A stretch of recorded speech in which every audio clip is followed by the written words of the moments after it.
Hey everyone, and welcome back. This deep dive is all about something I think we all struggle with, that whole power of now idea. Oh, interesting. Yeah, and we've got some really interesting stuff to dig into today.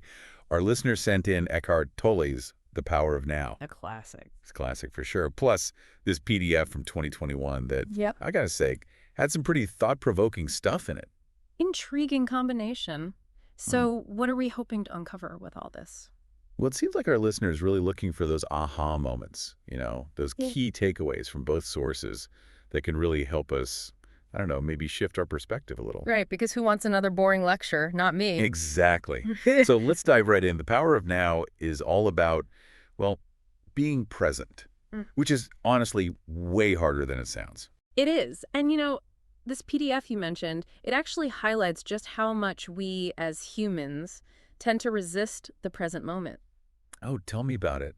I was reading through this listener's material and I'm like, yep, that's me. Stuck in my head, replaying the past, worrying about the future, anything but being present. It's like we're hardwired for distraction, always looking for something outside of ourselves to make us happy. Totally. And the book actually calls that out, saying it's a major source of unhappiness. We think, oh, I'll be happy when I get that promotion or when I finally go on that vacation. Yeah. But it's like we're always waiting for life to begin instead of realizing it's happening right now. Exactly. And that's the trap, isn't it? We get so caught up in the waiting that we miss out on what's right in front of us. Okay, I'm already hooked. But how do we actually escape that waiting trap? Because it's one thing to say be present, but actually doing it, that's a whole other challenge. Well, that's where Tolle's ideas get really interesting. He talks about this idea of watching the thinker, which sounds kind of strange at first, but Us. it's actually a really profound practice. Have you ever noticed how your mind is constantly chattering, like a radio that's never turned off? Oh, all the time. It drives me crazy sometimes. Right. Well, watching the thinker is about becoming aware of that chatter without getting swept away by it. So it's not about like stopping your thoughts altogether. No, not at all. Because let's be real, who can actually do that?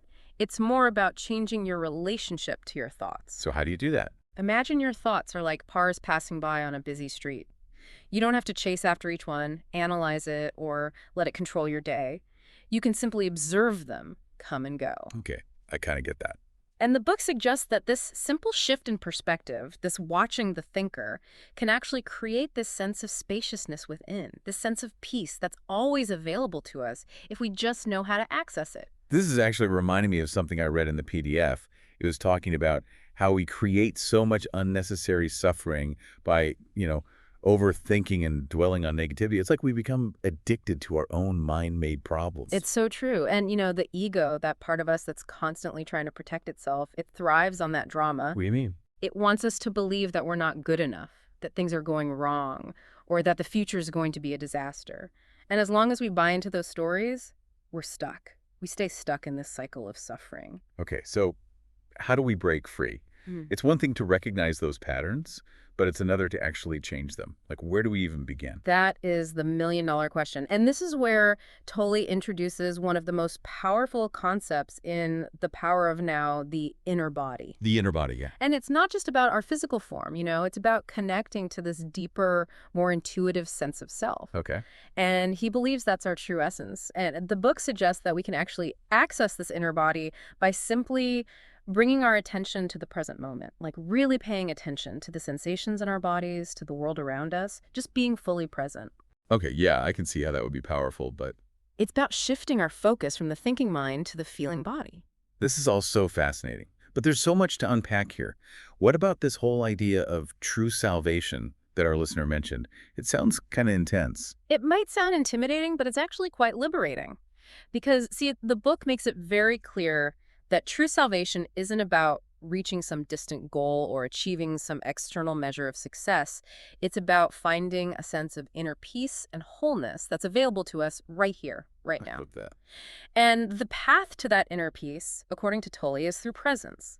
It's about realizing that we are not our thoughts or emotions or even our circumstances, but we are the awareness that experiences all of those things. Wow, the awareness that experiences it all. That's a powerful way to put it. It's like we're not just caught up in the drama of our lives, but we're somehow above it, observing it. Exactly. We become the observer rather than getting swept away by the constant chatter of the mind. So if we can do that, if we can connect with that stillness within, we access this whole other level of peace and freedom. A level that most people only dream of, but it's not a dream, it's a possibility. And it's available to all of us. Okay, I'm convinced. But how do we actually make that shift? Like, how do we go from this thinking mind to this deeper sense of awareness, this inner body? What bridges that gap? That, my friend, is where things get really interesting, where Tolle offers some surprisingly practical advice. Oh, I'm ready. Tell me more. Well, for starters, he talks a lot about self-acceptance. Self-acceptance. Okay, I got to be honest. That's a phrase I hear thrown around a lot, but I'm not always sure what it really means. Right. It can sound kind of cliche. Totally. So what does it look like in this context, in the context of the power of now? It's about recognizing that in this very moment, you are already whole. Not perfect. Not some, idealized version of yourself. It really is. Right. It's about being perfectly imperfect, just as you are. The book suggests that it's actually our resistance to our flaws, our insecurities, those parts we don't like about ourselves, that keeps us trapped in that cycle of suffering. That's like we're constantly at war with ourselves. Exactly. It's about, dropping the fight, quieting that inner critic we all have. Oh, don't I know it? That inner critic can be brutal. Tell me about it. So self-acceptance in this sense is about extending compassion to ourselves, even, and maybe especially, to those messy parts we'd rather hide. Okay, I can get behind that. It's funny, that actually ties into something I read in that PDF about how a lot of our suffering comes from these, mind-made problems. Yeah. We get caught up in these loops of anxiety, worrying about things that haven't even happened. Well, absolutely. We're experts at creating problems that don't even exist outside of our own minds. It's exhausting, and it doesn't actually change anything. Right. And that's the thing. The PDF argues that this is actually a trap of the ego. The ego, you mean like our sense of self? Yeah. The ego wants us to stay stuck in those mental spirals. It wants to keep us small and afraid because that reinforces its own sense of identity. So the ego is basically a control freak. A total control freak. And, both the book and the PDF point out that need for control. That's actually a sign of insecurity. It's only when we can let go of that need to control the outcome, to have all the answers, that we can actually step into our power. It's like that saying, what you resist persists. Exactly. The more we try to fight against reality, the more we suffer. It's funny, the book actually uses this great metaphor. It talks about how the ego is like a wave on the ocean, constantly trying to define itself. I love that analogy. Right. And it's like it's trying to separate itself from this vastness of the sea. But the truth is, the wave is always a part of the ocean, even when it's, crashing and churning on the surface. It's such a powerful image, right? It speaks to this interconnectedness that Tolle talks about throughout the book. And it makes me think about this whole true salvation idea we touched on earlier. Oh, yeah. Because it's not about achieving some external goal, some perfect version of ourselves. It's about recognizing that wholeness is our natural state. We just have to remember how to access it. Exactly. And this is where I think that PDF gets really interesting because it offers these really practical practices that can help us cultivate that sense of presence and wholeness. Oh, okay. Like what? Give me some examples. I'm all about practical tips. Well, one that stood out to me was this idea of really bringing awareness to our senses. Our senses. Yeah, we go through so much of our lives on autopilot, right? Lost in our heads. And so the PDF is saying, what if we actually just took a few minutes each day to really experience the world around us? To feel the warmth of the sun, to actually taste our food, to notice the colors of nature. It's like hitting the reset button on our perception. Exactly. It's about pulling ourselves out of our heads and back into our bodies, back into the present moment. And that can be so grounding. Right. And the book talks about this too, how our senses are actually like this portal to the present moment. A portal to the present moment. I like that. Yeah, and to what he calls being. Which is what it's all about, right? Exactly. He has this phrase in the book that I absolutely love. He talks about the sacredness of the ordinary. It's like he's saying, you don't need to go on some big spiritual quest to find enlightenment. It's all right here. Yes. In the everyday moments. In the everyday. In the dishes and the laundry. Exactly. It's about how we're relating to it, Yes. And it just makes me think there's so much richness all around us that we're just not seeing because we're so caught up in our own heads. It's true. We're missing it. Oh, and you know what else? There was something else in the PDF. It talked about this idea of a quantum leap in consciousness. And I have to admit, that one really intrigued me. Oh, yeah. That's a good one. What'd you make of that? Well, I think it connects really beautifully with this whole idea of the ego needing control. And The PDF suggests that a quantum leap in consciousness, it actually happens when we're willing to surrender to the present moment, Hmm. even and perhaps especially when it's scary or uncomfortable. It's about letting go, isn't it? Hmm. Letting go of the need to know how it's all going to turn out, Yes, letting go of trying to force things to go our way, just trusting that there's a deeper intelligence at work. which can be terrifying. Absolutely. Right. Because it requires us to surrender our illusion of control. Which is all the ego really has. Right. It's like the PDF uses this example of a difficult emotion like anger or fear. Our instinct is often to resist those emotions, to push them away, or to distract ourselves. Oh, 100%. But what if, instead of fighting those emotions, we just got curious about them? What if we actually allowed ourselves to feel them fully without judgment? That sounds kind of scary, but also, like, really powerful. And that's the thing. The PDF suggests that it's in those moments of surrender, those moments when we're willing to face our deepest fears, our deepest insecurities, that's where the real transformation happens. It's like we're breaking through the limitations of our own minds and accessing this higher level of awareness. It's almost like the ego is terrified of those negative emotions. Like, it sees them as a threat. Totally. Like, if I feel this, I'm going to die. Right.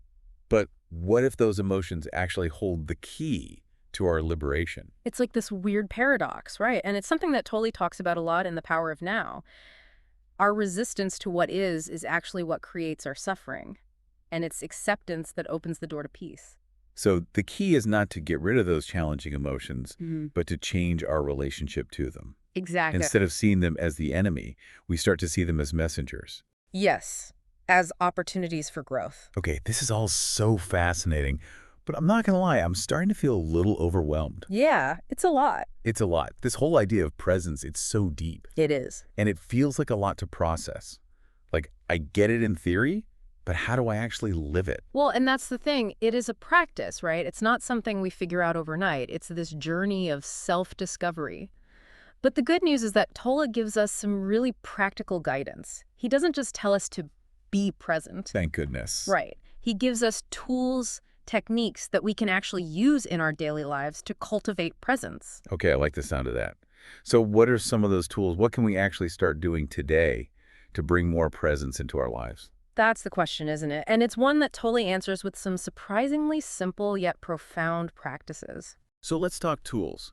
What kind of practical advice does Eckhart Tolle give for actually cultivating more presence in our lives? Well, he actually offers a bunch of techniques, but one that really resonated with me, and it's something we touched on earlier, is the power of our senses. Oh, right. Like really tuning in. Exactly. The book talks about how our senses can actually be this incredible doorway to the present moment, but only if we use them consciously. It's so easy to just kind of tune out the world around us, you know? Oh, totally. Especially these days with like everyone glued to their phones and constantly bombarded with information. It's like sensory overload. Right. And that's why Tolle's advice is so important. He's basically saying, what if we just stopped for a minute and really paid attention to the world around us? Like really savored the taste of our food or felt the warmth of the sun on our skin or actually listened to the birds singing. It's about appreciating those small, everyday moments, right? Instead of Yeah. just rushing through life on autopilot. Exactly. It's about finding those little opportunities for presence, those moments of awe and wonder in the midst of the ordinary. And it doesn't have to be anything complicated, you know? Even something as simple as taking a shower can become a meditation if you really pay attention to the feeling of the water on your skin, the scent of the soap, the sound of it all. It's like turning those mundane tasks into opportunities for mindfulness. Exactly. And you know what's interesting? That PDF had a really fascinating take on this too. It was talking about how in today's world, because we're so overstimulated, it's actually even more important to create space for stillness and sensory deprivation. Oh, wow. So it's like the opposite of what we were just talking about. Instead of tuning in, we're like intentionally tuning out. Exactly. Like giving our nervous systems a break from all the noise and stimulation. So what does that look like in practice? Well, the PDF mentioned things like spending time in nature, taking a break from technology, you know, even just sitting in silence for a few minutes each day. It's about giving ourselves permission to just be, to disconnect from all the external distractions and reconnect with ourselves, which, let's be honest, can feel almost impossible sometimes in today's world. Yeah, it's like we're constantly on the go. But it makes you wonder, Like, what are we missing out on when we don't create that space for stillness and silence? Right. And speaking of things we might be missing out on, there was one more point in the PDF that I wanted to circle back to. It was about this idea that, and this is going to sound kind of out there, but Go on, I'm intrigued. well, it was suggesting that maybe women are actually like hardwired for enlightenment in a way that men aren't. Whoa, okay, that's a bold statement. What makes them say that? Well, they were talking about how women, generally speaking, are just naturally more in touch with their bodies, their emotions, their intuition. And because of that, they're less likely to get stuck in their heads and more likely to connect with the present moment through, their senses, their feelings, their relationships. Which, when you think about it, aligns with a lot of what we've been talking about, right? The importance of sensory awareness, emotional intelligence, intuitive knowing. It's like the PDF is suggesting that women might actually have a bit of a head start in those areas. Right. And the book touches on this too, though it uses slightly different language. Like Tolle talks about the feminine principle, which he describes as this force of receptivity, surrender, and flow. And he basically says that this feminine energy, it's actually essential for accessing deeper levels of consciousness. So it's not about one gender being better than the other. It's about recognizing that we all have both masculine and feminine energy within us. Exactly. And it's about finding that balance, that harmony between the two, because it's in that balance that we find wholeness. I love that. And it makes this whole conversation about the power of now feel so much bigger than just like learning to relax or be more present. It's about like fundamentally shifting our relationship to ourselves, to each other, to the world around us. Beautifully said. It's about waking up to a deeper reality. A reality that's been here all along. Exactly. We just have to open our eyes and see it. This has been such a rich and insightful conversation. As we wrap up this deep dive into the power of now, is there one final thought you want to leave our listeners with? If I had to choose just one, it would be this. The present moment is all we ever have. The past is gone, the future is uncertain, but this moment, right here, right now, is a gift.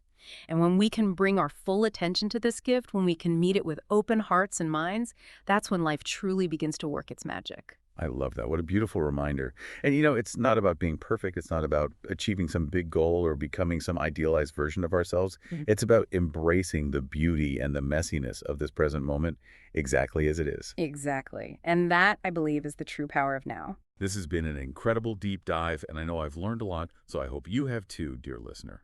But this isn't the end. Keep exploring these ideas, keep practicing presence, and most importantly, keep coming back to the now.